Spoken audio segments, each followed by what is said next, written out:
I'm out here at Palisades. First real run of the day. Snow is soft. We had the first snowstorm since end of December. We had a couple inches here and there, but it wasn't really meaningful. But it's been the best January because just the way the freeze-thaw cycle worked out. What I'm talking about today is self-mastery. I got a workshop coming up. You can find it at 7stepreset.com/mastery. Why is this different? It's different from what we've known to, or thought to be true for the last 200 years. And the reason it's different is under my umbrella of dynamic leadership. And the difference between like emotional intelligence and dynamic leadership is that we've moved everything upstream towards prevention.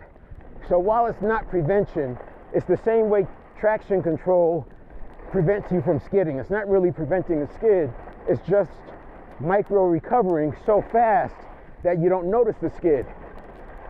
Now on motorcycles, it's more common to have dynamic traction control and dynamic suspension.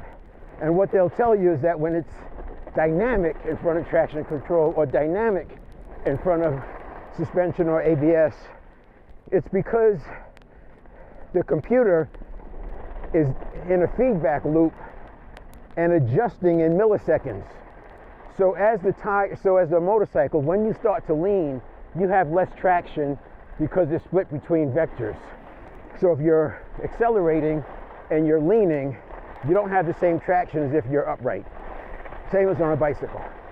And what dynamic traction does is adjust based on your lean angle, and it gets more sensitive.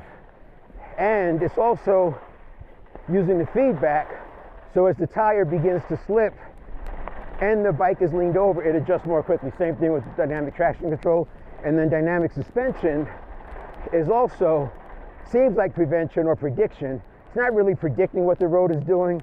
It's just that in the milliseconds, it's looking at the speed of the suspension movement, and depending on what's going on, it's adjusting rebound and compression damping on the fly. So it looks like it's predicting the road. It feels like it's predicting the road. It's not. And if you've ever taken traction control, turned it off on a car that has it, you know how useful it is.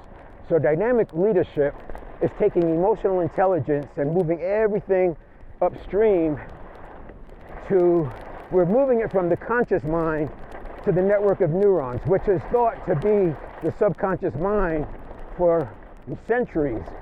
But thanks to the brain scanning tools, we know that the subconscious is not a mind, it's a network of neurons.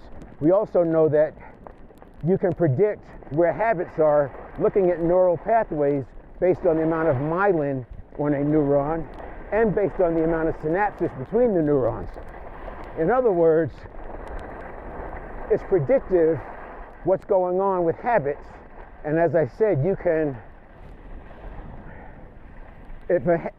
understand a habit is the path of least resistance.